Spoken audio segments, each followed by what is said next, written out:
Media General and 3 Foundation and are calling all of us to help mobilize supplies, food items, clothing and other essentials to support our brothers and sisters in the Volta region who have been affected by the dam spillage. We need all the items we can get, from food, clothing, school books, medicines, building materials, and pretty much anything you can give us to help ease the situation they find themselves in at the moment. Donations are welcome from all of you. You can also send us mobile money through our Momo number. The number is 05974331110, or you can send it to our merchant number 120494. The merchant's name is 3 Foundation, and please remember to add a reference Akosombo. So when you send the money, add a reference Akosombo so we know exactly what the donation is for. If you have any questions or you want to call us and talk to us about how to assist, please call us on 0243 126 282. 0243 126 282. That's the number to reach us on if you'd like to call us to assist. We look forward to doing this with you. It's a matter of national interest. We all have to come together to help solve this problem, or at least help assist. Also, this morning, we're giving away 1,000 Ghana cedis to about 3 people on cash out. All you have to do is dial *439#. That's it, *439#. We'll do the draw and you just could be smiling when you check your Momo balance. It's instant. So dial now, *439# now. And then we'll continue our conversation. This morning, we're talking about the dam spillage.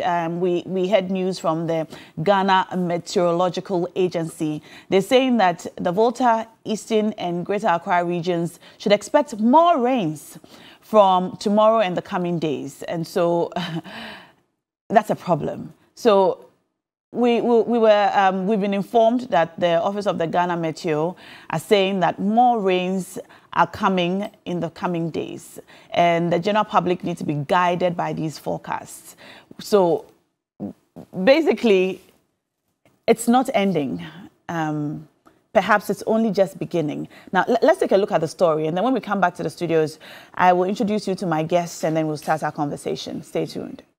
We came up with the outlook from tomorrow, Wednesday, through to 23rd October, how we are anticipating it to be like. So it's still going to be variably cloudy across the Volta parts of eastern regions into Greater Accra. And then we are having 40 to 70% chance of rain, which is likely to come with thunderstorms and lightning. And we are looking at the active spots between 20th and 23rd. That is when we are still anticipating that there will be another outburst of rainstorm. But tomorrow, we still have 30% chance that there will be some localized formation of rain and thunder around that area. So we just need to be careful. We will also be monitoring, and then we'll keep updating them so that they can get themselves ready. So now till November, yes, rain is still in the forecast. So that was Felicity Ahafianyo from the Ghana Meteo Agency. She's saying that from today, between today to late October, we should expect more rains. And that's a problem considering what we are seeing now in the Volta region and some parts of the Greater Accra region. We have heard that over 26,000 people have been displaced. We've also heard that the area, North Tongue and South Tongue, have been declared public health emergency zones, with malaria, typhoid and cholera probably going to be on the rise. We've heard about the stench, the difficulties that the people are living in at the moment. And we're asking, is it time to declare a state of emergency? What do you think? Also, we're going to be talking about matters arising from the National Cathedral, as 2 of the members of the Board of Trustees have resigned. I'm joined this morning by lawyer and politician, former health minister. He was here yesterday. He's back here. Alex Segbefia is here. Good morning, sir. Good morning to you. You're welcome to the show. Good to have you. And good morning to your viewers as well. We're also pleased to be joined by former MP for Kaikwe South, Nana Akomia. Good morning, sir. Morning. And thank you for bringing us gifts. Well, you know, the NPP we can. So we are promoting made in Ghana goods. What? He needs to soften you. He needs to soften me. Well, maybe it's working because because we like made in Ghana chocolate. And while we are smiling and having a lovely morning, it's not the same in North Tongue, South Tongue, and many parts of the Volta region, as communities have been totally submerged. They've been declared public health emergency zones. Yesterday, we saw a very sad story of a pregnant woman without a life jacket on a canoe trying to cross, and so many other issues coming up. Now, I'm sure you've been following. Some people are calling now for the declaration of a state of emergency. What are your thoughts on this? Anakomia.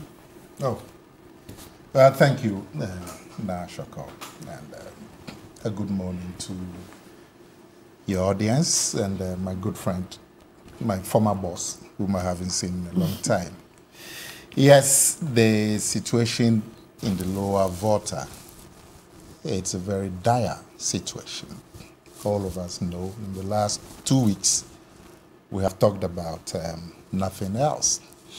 But the biggest silver lining of the biggest good news about this is that looking at the scale of the disaster and the numbers that have been displaced, the communities that have been displaced, the biggest good news is that there has been no reported loss of lives. And that goes to the work that obviously has been done by institutions like the NADMO, the Ghana Armed Forces, the Army, the Navy, VRA, and so on. A lot of work obviously has been done to ensure that there has been no loss of life in the face of the magnitude of the situation. There was a dam burst in Libya recently, a couple of weeks ago, and over 2,000 people lost their lives. And we have been lucky, there hasn't been any loss of lives, and it shows that some work has been going on. Like you mentioned, a total of about 26,000 people are reported to have been displaced in several districts, in Central Tongue, South Tongue districts, Adan, as far down as Keita and Anglon, even Shai Osudoku. You have people being displaced, as Sojamandi, near Akosombo. And we've also heard reports that 10,000 people have been moved to safe havens. That means they've been given some shelter out of the 26,000. So obviously, a lot of these people found shelter and accommodation with relatives and friends. In Mepe, which seems to be one of the worst affected communities, there are 9 safe havens. And all of these are receiving the relief items, food, medicine, water, toiletries, and so on. I think yesterday or so, or was it 2 days ago, the president was there to show solidarity, and he said that he was going to bring the weight of the presidency in relieving the situation. An interministerial team has been set up, consisting of literally the entire cabinet.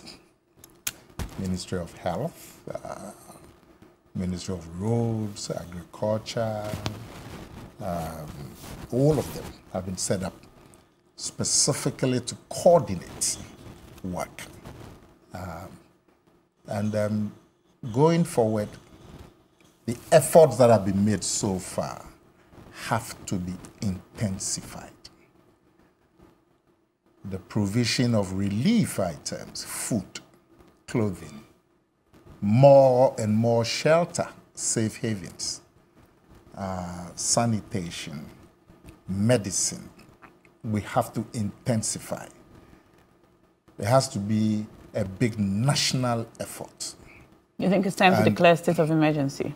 Anything that can provide us with resources to relieve the people, if international assistance, and this by any stretch qualifies for international assistance, and anything that the government can do to bring this situation to international attention so that we can get some additional support from the international community, whether it is by declaring a state of emergency or whether whatever channels are available to make this an international issue has to be done.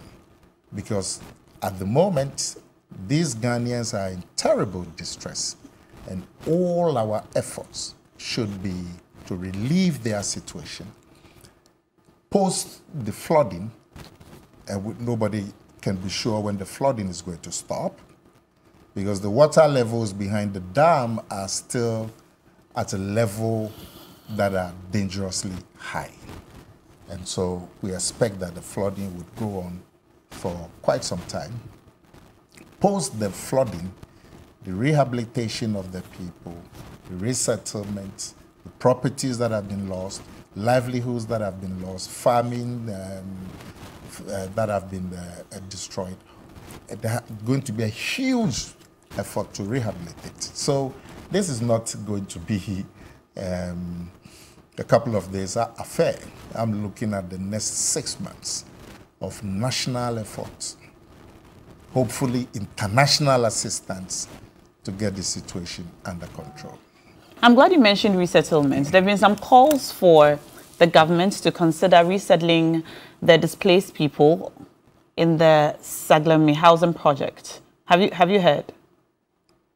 No, I haven't. But what's your thought on that? Saglemi, where is what is the distance from Saglemi and the town area? Saglemi is where is it located? Well, it's not a question of distance. It's actually a question of availability of empty you mean housing. like now? Like now. So it's available. Why not consider moving the displaced people there? Now, as we speak, yeah, any available facility that can provide shelter should be mobilized. As for that one, if there's, the housing estate is available, I mean, because the people need the shelter immediately, the shelter first, before you can deliver the food and the medicine and the toiletries and everything, water. They have to have shelter. So if Saglemi is available, and luckily the Ministry of Works and Housing is part of the interministerial team, and I'm sure they will consider this. I mean, it's like something that will fit in almost naturally into the situation. So I would think that the interministerial committee will consider this and take a decision very quickly. Okay, Mr. Segbefia. Well, good morning once again. Good morning to my colleague Nana Akomia, who I haven't had the pleasure of crossing swords with for quite a while. Looked from it. The same comment. Okay. That is true. He who feels it knows it. Anyway. Starting off, let me commiserate once again with the people who have been affected by the spillage. It's an act of God insofar as rainfall and water levels are concerned, but it's an act of man as to when you open the dam and how you calculate what is going to happen. So it becomes imperative that we do these things in stages. The first, obviously, is what everybody is talking about. How do we relieve the plight and the suffering of the people? Mm-hmm. And that should be the paramount concern for everybody. The second is, how did we get here?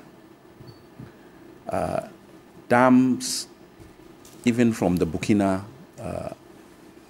dam, which is opened annually, we've known what kind of destruction it causes to the people in that area. In the last time this happened with the Akosombo dam, to anything close, not even close enough, to this extent was, I think, 2010.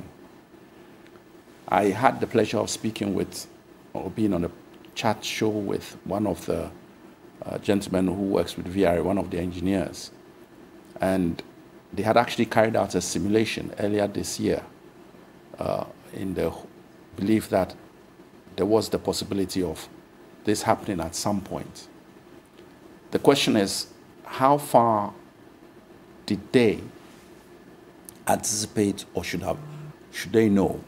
And we are beginning to see a lack of quick decisions again. We've just heard that more rains are coming. Yeah. Whether they come or not, work on the basis that they are coming. Mm-hmm. Because you've seen the destruction that it can cause. Mm-hmm. Especially if the rains are upstream and not downstream. Downstream, you're there and it's happening.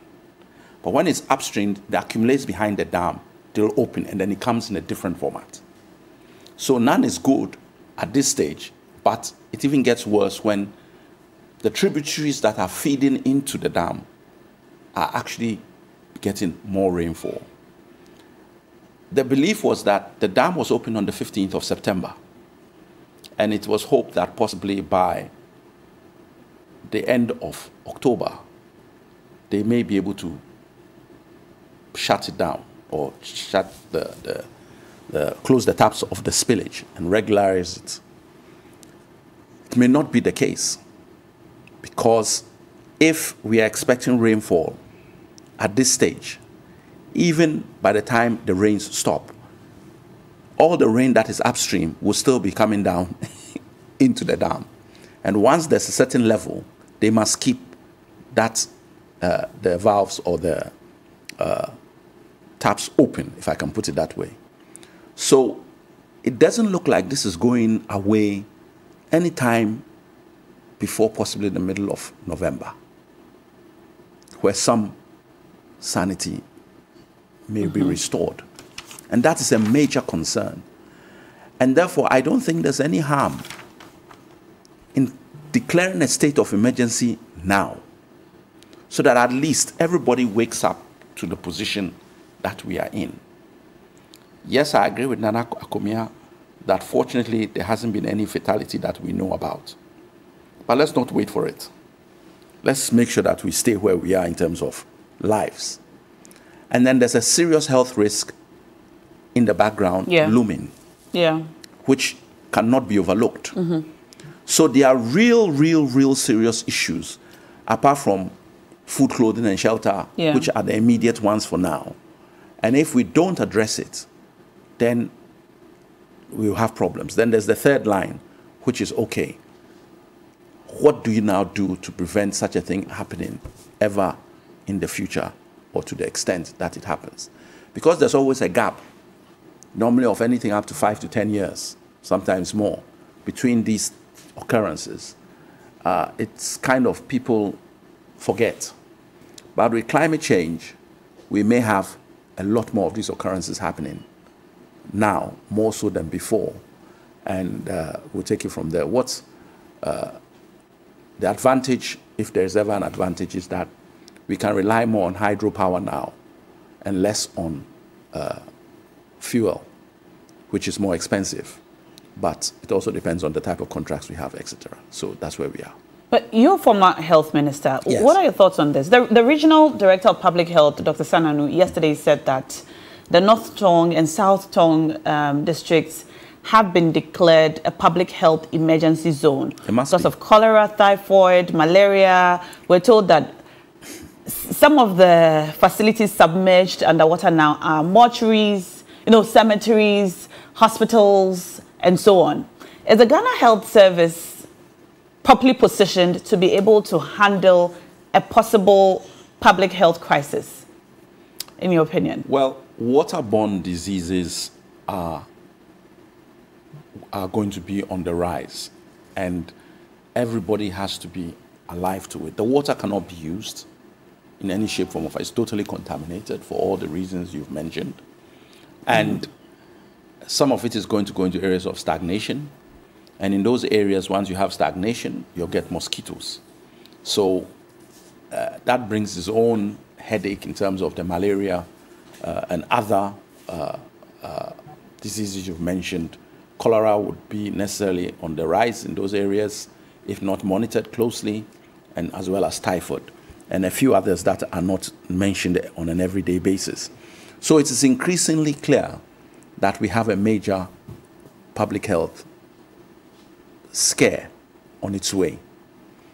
And you have to be prepared. So let's start looking for the vaccinations or the medication now. Let's not wait for us to say that, oh, it's now happening. Where are we getting this drug from? Start getting it now, because it is going to come. The water levels are so high. People are staying in shelters. People are clumped together. They are in the environment of stagnant water, etc. They haven't got proper toiletry facilities. Yeah. So even with the best will in the world, one can see a possible public health scenario. And we should, now we're in it, we should just not wait for it to escalate before we take the necessary actions. And that is one of the problems some of us find, that we've already been reactive. Let us now become proactive. And that is important. And it costs money. Yeah. But that is where government comes in. And government should make the funds available for the institutions involved to become proactive. We are calling on industry as well. And once again, I say the 48th Regiment has done well. The military are in there. The Navy are also in there. And other institutions are doing their best. But we should have seen this coming in much earlier. Mm-hmm. And even though I know, and I've heard it, said that yes, there was some communication. Were the MPs brought into it? Were the chiefs and people in the area notified? Were there any steps to get people to evacuate? Exactly. Before this happened? Because we knew it was coming. And why you waited for it to actually take place and then started going through the process. So that was clearly reactive. I don't think the communication was strong enough. I'm not saying, and let's make a difference between non-existent and strong enough. Mm-hmm. There had been communication. But it's the sort of thing that if you just hear it on the radio, say, if people don't come around more or less beating a gong at your door and saying, you better get out, this is happening, nobody will take it seriously. And it would have been better if they had done that, but the waters hadn't come, than not to do it at all, or to that extent. And now the waters have come, and we have a bigger problem. Speaking of being proactive, do you think that perhaps it's time, and Anakoma, come here, perhaps it's time to consider permanently resettling all of the people in that area? Now, I'm asking this because I believe at the time the dam was first constructed many years ago, that's what was done. The people who lived in those areas were evacuated, resettled before it was constructed. Is it time to consider doing this again, considering the level of this disaster that we have now experienced? And we're told that this is probably just the beginning. Well, like you had mentioned, and then your issue about the health. It shouldn't be just the health matters that should be placed under an emergency.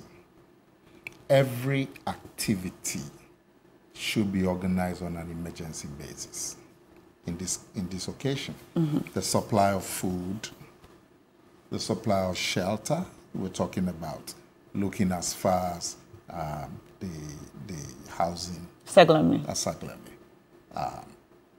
being appropriated to relieve the shelter situation. The supply of medicine, sanitation, water, everything has to be placed in a state of emergency, including the health, because they are all interrelated. The scale of this disaster, I understand that the last time they had a scale was 1967, 1968. Mm. And when you talk of the scale, you're talking of the number of gates that have been opened. Usually, the dam, the water level is high. They would open one gate. They may open two gates. Mm-hmm. you don't hear much of it. Yeah. It's able to be contained. The last time they opened 6 gates, like they've done this time, was in 1967, 68. And as you can imagine, at that time, the settlements were not as dense as this. A lot of. So, since that time, 67, 68, where you have all these gates being opened, I saw one of the footage where one of the junior engineers was saying they've never seen anything like this. I don't know if you saw that footage. I mean, it's totally beyond the expectation of even the VRA. You have a situation now where there are huge settlements. The interministerial committee would have to consider all the options. No option should be off the table. This specific matter of settlements, people are quite reluctant after living in places for literally all their lives. And there's some flooding, unless the flooding is going to be permanent. Once people have the impression that another 1 month and it will be over, I don't know how the people would react to it. But obviously, the people have to be involved and they must agree to be resettled. I doubt the success of that, because you have people in Accra and other places where flooding takes place every year. Every year. And they don't move. And they don't move. They move when the flooding is about to happen. A typical example is Wager. You know, as for Wager, I believe that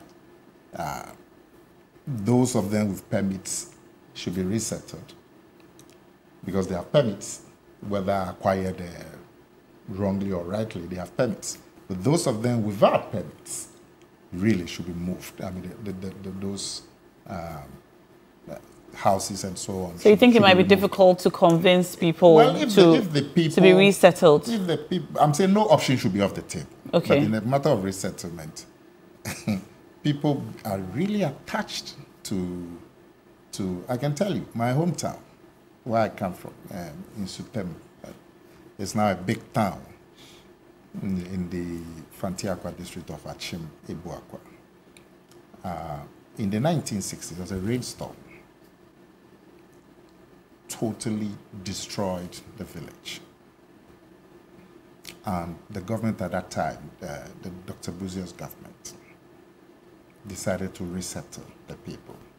And so they built new houses for them, which were, I mean, not the traditional mud types, were concrete. And they called it New Site. You know Linda Door? When you get to Linda Door from Accra, the left side, that is the settlement I'm talking about, the new one. Nice houses built for them in the 1970s. You know, after the rainstorm, even though the houses were allocated to the inhabitants of Insutem and so on, many of them ended up renting new houses and going back to the original village. Got some help together to fix the roofs, and they are still there. You know, so people become so attached to where they are. But like I'm saying, no option should be off the table. Yes, I agree with that, because while some people are very attached to where they are for many reasons, cultural and so on, many people also have nowhere to go. They really have nowhere to go, even if they wanted to go. And so I think that perhaps that option should be on the table and should be made available to them. Absolutely. So that, you know, they can make the choice as to whether or not they want to move. But this is not a flooding, a simple or mere flooding. Communities have been totally submerged. So they don't even have access to their homes anymore. Now, and we also have to look at it from what exactly has happened. We have water excess. Yes. The water has a pathway. 2 questions. Why don't we control the pathway, and why don't we find a way to use the water? Because there's a time when we have a drought in this country. Every year, or ever so often, part of the reason why we had to move from hydro into other forms of power, this thing, is because when that drought 6-7 year cycle comes, there's not enough water. So we have a water problem at both ends. Yeah. And how do we find a way of making sure that we don't waste water? Because that's basically what is happening. It's taking a pathway through a town. Where are the dikes? Where are the channels? And Holland has done it. It's very expensive. But Holland, we are below the sea level. Accra is below the sea level generally. So you have to have a way of understanding the engineering in it, because you can get it both ways. Even when it enters this thing and you have high tide, the water will start coming back into the land. Mm-hmm. We must look at it holistically and find a way to ensure that we can still harvest some of this water, even if you have to create mini dams as you go along. Do you mean the water from the spillage? Yes. Or the water in the dam? From the spillage. Isn't it too contaminated? No, I'm talking about, it wouldn't be if it had a proper channel to go through. Mm-hmm. And it was being channeled towards a particular point. And it's a very difficult engineering feat, because you have a situation where it's also coming from the sea because of our low level this thing. So you're getting it kind of both ways, from the Kita area, from the Anloga area, etc. But why don't we have reservoirs where these waters will go into? A number of them. Don't look at it. So if you're talking of resettlement, mm-hmm. then those places will hold permanent water up to a point. Mm-hmm. Because any extra water that comes in goes into a reservoir of one type or the other. And these should be huge reservoirs built. I'm not saying that is the answer. I might sit with an engineer now and he will say, no, we can't do this for that reason or that reason. But we must find a way to begin to harvest water. Because for me, it is a power source, it is a cooking source, water is life. So why is it that when we have a drought season, it's like with everything else, Nana, food. You go, when our tomato seasons are in, tomato is everywhere, then it's gone.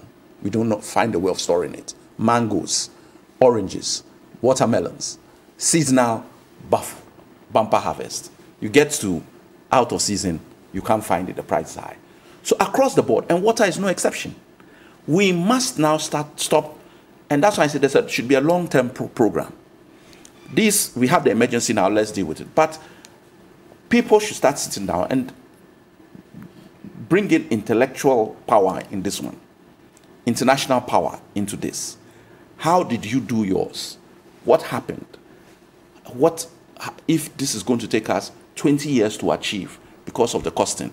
Let's start now and start saying that this is the program for it, so that in 20 years' time, we don't even talk about it anymore because it doesn't exist. That is the way to plan.